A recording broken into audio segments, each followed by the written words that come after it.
Welcome to today's theme brew thing. My name is Peter Ackwood. I'm the CEO of Disabilities Sport Coach, and I'm delighted to mark International Day of Disabled Persons with Disabilities 2021.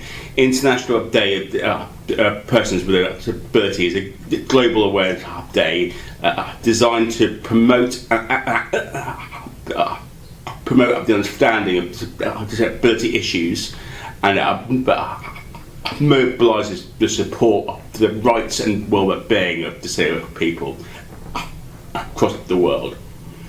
This year's theme is leadership and participation of persons with disability towards an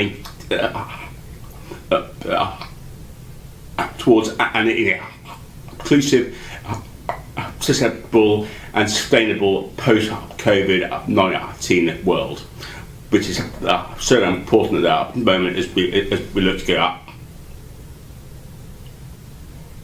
forward. With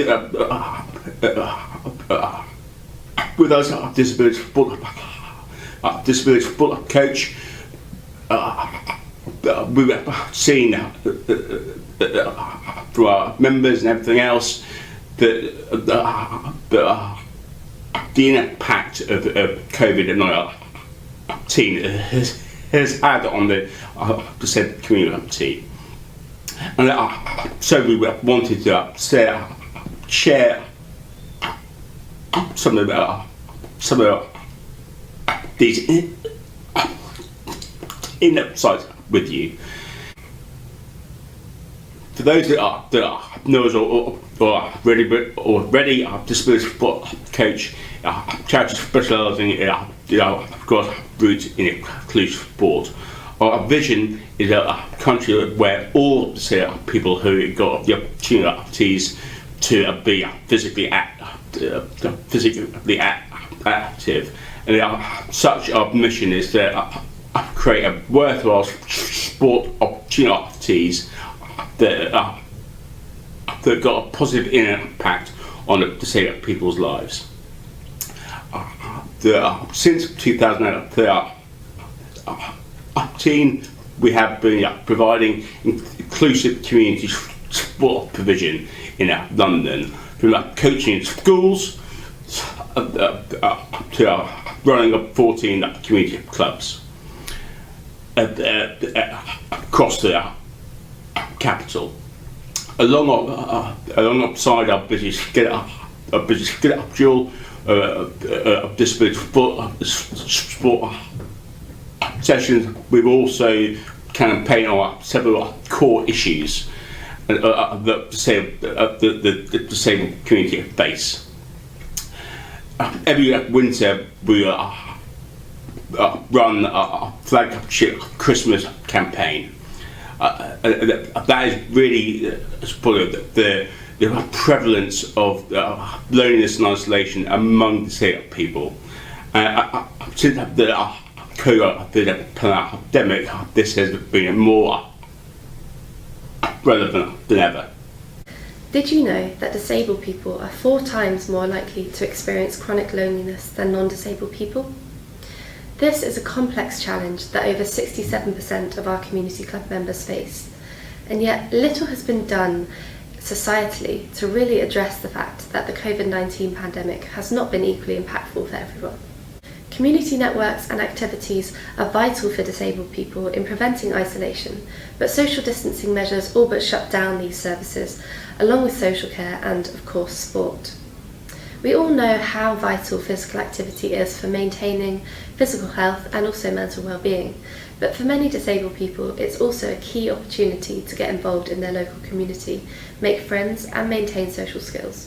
This year we've enjoyed inspiring performances in the Paralympic Games and a range of other elite disability sport competitions, and yet at the grassroots level disabled people often get left behind.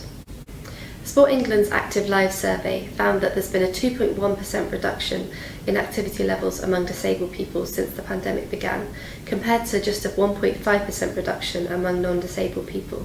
They also found that the return to sport has been slower for disabled people, and that without additional support, many may not return at all. In order to fulfil the International Day of Persons with Disabilities vision of an accessible, sustainable world for all, disability inclusion must be at the centre of all of our work, not only when professional para-athletes are hitting the headlines, but every day, at every level and for everyone. In this theme briefing, some of the Disability Sports Coach team will talk about how we harness the power of inclusive sport to foster essential social connections among our members, building confidence and preventing the isolation that can be particularly acute at this time of year.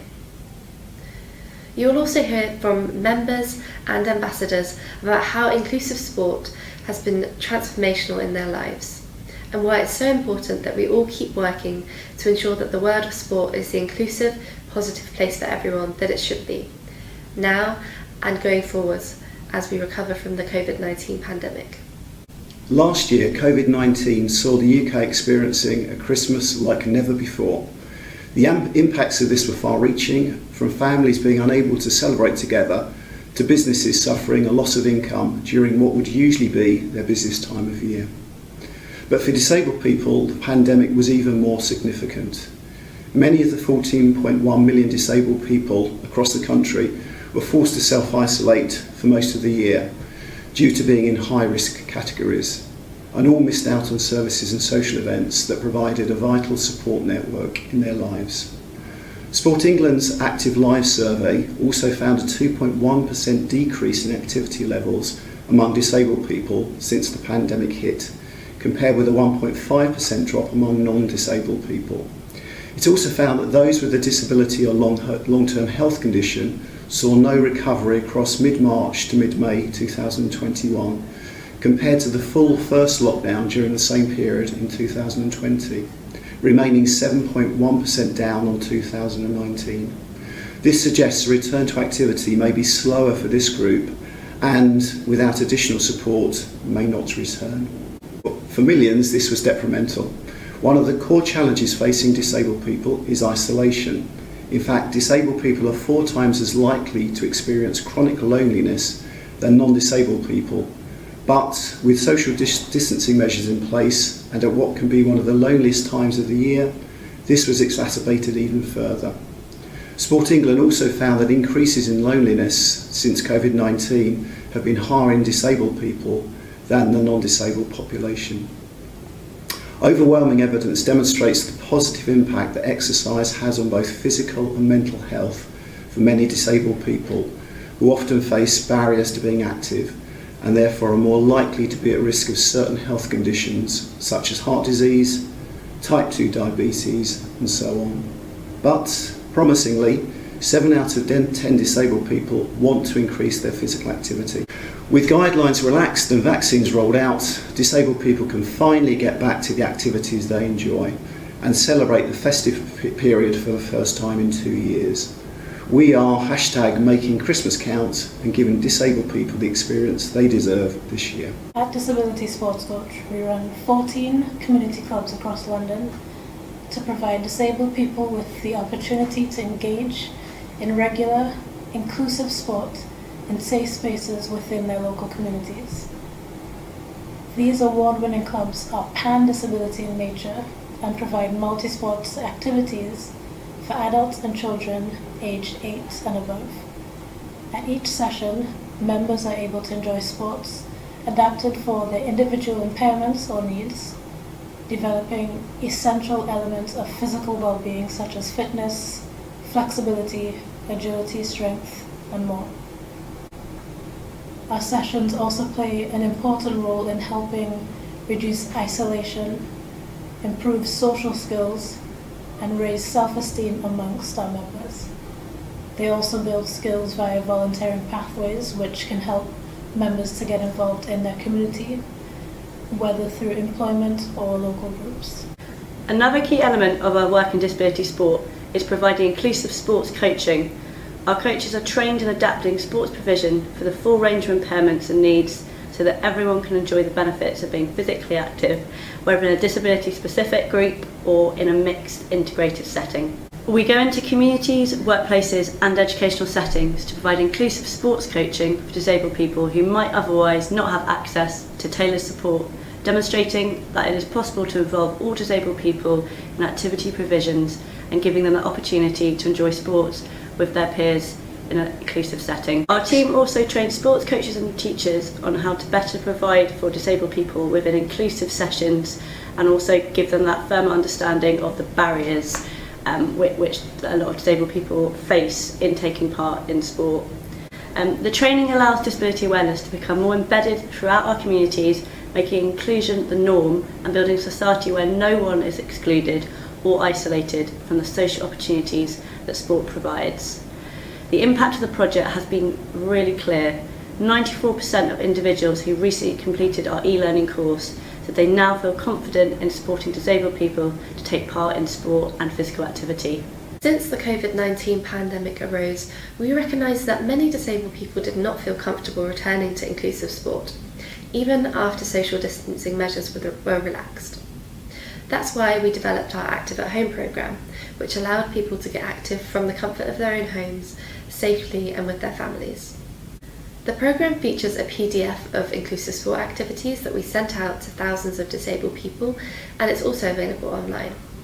In addition to this, we partnered with Sport England and Davis Sport to send out equipment packs across the capital, which would allow people to engage because they would have access to the equipment that usually would be kept at sports facilities. We also run weekly interactive Zoom sessions so that our members could meet each other virtually, engage in inclusive sport led by our coaches, and just have a chat and check in. This was alongside some more social sessions such as quizzes and baking. The programme has been widely successful. We've had members join from lots of different countries around the world, and we found that 70% of members have said they find themselves feeling less isolated since joining the sessions. Hi, I'm Kate Gray, former Paralympic swimmer and World Championship medalist, and I believe that inclusive sport has played a massive part in my life personally, but also moving on to becoming a professional athlete. Growing up with a disability, there wasn't always opportunities out there to access sport, and very often people would be afraid to work with me or wasn't sure what I was able to do, and clubs and different sporting activities just weren't available. I was lucky that I had very supportive parents, and I met individuals that were willing to take a risk and support me and step out their comfort zone to work with disability in multiple sports, but ultimately swimming was the one that I followed my passion, followed my dream and compete at the highest level. But that was thanks to a coach who wanted to work with disability and had sort of researched into what I could do and pathways that I could follow, and thanks to that person I was then able to continue a pathway and a career in swimming and access disability competitions, access the right support. I was still training at an able-bodied club, but I was getting the right support to be able to compete at the level that I needed. And that obviously then progressed on to me competing as a professional athlete.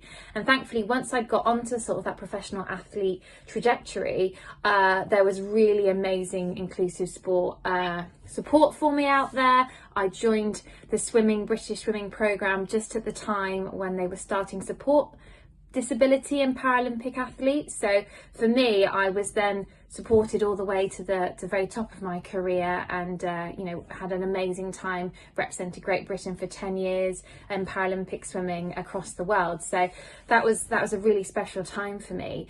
However, I think inclusive sport in communities and at grassroots level is so important, and it's come a long way since I was younger. I believe there's so many more opportunities out there, but I believe there is more to be done, because disabled people tend to be a little less active than the average person, and therefore opportunities for inclusive sport need to be so readily available that people can't say no. And then once they start getting involved in sport, they are healthier, happier, they can socialise. And if that also means they go on to compete at a higher level, in different sports. Maybe they go on to the Paralympics, maybe go on to the Special Olympics. That's a bonus. Ultimately, the important thing is that inclusive opportunities are available at grassroots level so that anybody, no matter what their ability, are able to be healthy, happy, meet new people and really see the true benefits of sport. My name is Omar and I'm a volunteer for Disability Sports Coach. I really enjoyed sports. I really wanted to get into so many sports, but when I was a kid, I didn't get the opportunity and I didn't feel like I could approach my PE teacher. So, since volunteering, I made sure that I'm approachable and anybody can come and ask me, so how do we do this? How did you get into volunteering? How did you become a coach? And I started off really shy and I really got into it the more hours I spent. My name is Rita Mills. My eldest daughter, Ruby, is 20 years old. She is the kindest, funniest, and the bravest person I know. She also has a life-limiting condition called Dravet syndrome. She's on the autistic spectrum, has severe learning difficulties, and epilepsy. But Ruby goes to Club Brent, run by the wonderful Disability Sports Coach team. Ruby's world is very small. It's very hard for her to access life outside the house. She will always need to have an adult, as Ruby has no sense of danger. But the older she gets, the harder it is, because what 20-year-old always wants to have their mum with them? You add a pandemic and it's just another layer of hardship and difficulty for Ruby and for us. Her world just became so much smaller. But luckily, Disability Sports Coach did something amazing for all the Rubies out there. They put on classes online, and Ruby, even though during a lockdown she could see her friends, she met new friends, she was doing activities several times a week. It provided her with motivation to keep fit, it provided her with structure, and more so, she had fun. And I could just lurk in the background and not hover over her shoulder. It was a win-win. It has been a lifeline for not just Ruby, but for the families. It can be so isolating having a child and a young adult or an old adult with disabilities. How I would like to see Ruby's future go forward is more inclusivity. I don't want people to stare to see the differences. I want to see people see the togetherness. People like sport. Ruby likes sport. Ruby likes to dance. People like to dance. People like music. Ruby likes music. That's what I would like to see. But I'd also like to say a massive thanks to Disability Sports Coach. It has been wonderful and so much fun. And not just for Ruby, but for the families. You've given us a real sense of community in our area. Thank you. Now that we've heard from our members about why inclusive sports opportunities are so important, we need to think about what the sector needs to do going forwards to achieve a more accessible, sustainable future for disabled people. We need to collectively work to share best practice and expertise and ensure disabled people are being represented and advocated for sufficiently. This means placing disabled people's voices and experiences at the centre of our work. To highlight this, we are running our My Winter, My Words series throughout December. Following our members as they share their stories about how inclusive sport has changed their lives and what they want to see change going forwards. We can't wait for you to hear from our members themselves at a time when connection is more important than ever. However, as everyone working in sport will surely know, one of the main barriers is funding. and there is a particular lack of funding available to provide inclusive sport opportunities to disabled participants. Because of this, we rely on donations to continue doing our important work in reaching more disabled people with the power of sport. If you are able to do so, please consider donating to our Christmas campaign to help us deliver more vital services and more vital inclusive sport sessions for disabled people in the UK at a time when they need it most. The set of the Paralympics of this summer, there has been a huge focus within the sport sector on disability and inclusion. But whilst elite sport is important and very inspirational, but in order to encourage participation and to ensure that every disabled person has access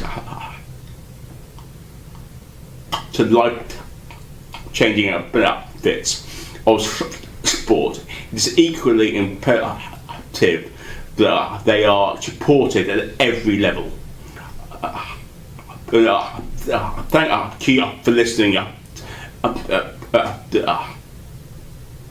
to our International Day of Persons with Disability theme briefing.